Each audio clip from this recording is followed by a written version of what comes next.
Yan. Meron tayong onting daing. Meron tayong sardinas.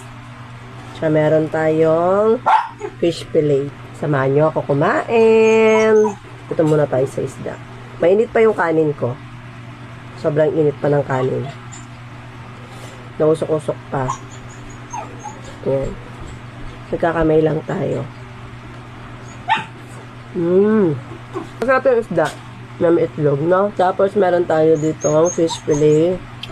Nilagyan lang ng itlog, harina, or breadcrumbs.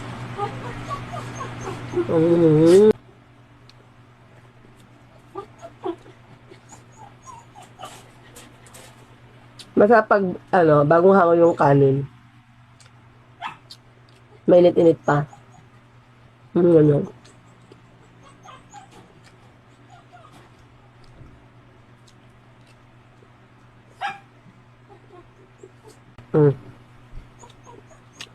Konti lang yung kanin ko, akala nyo marami.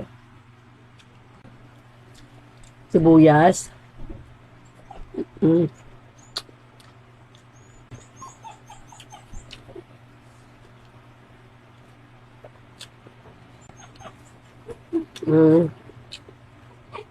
Sarap din to.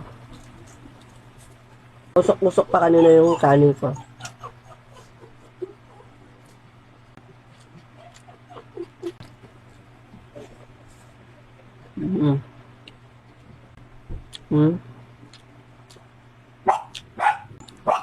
Buha pa ako ulit ng sardinas.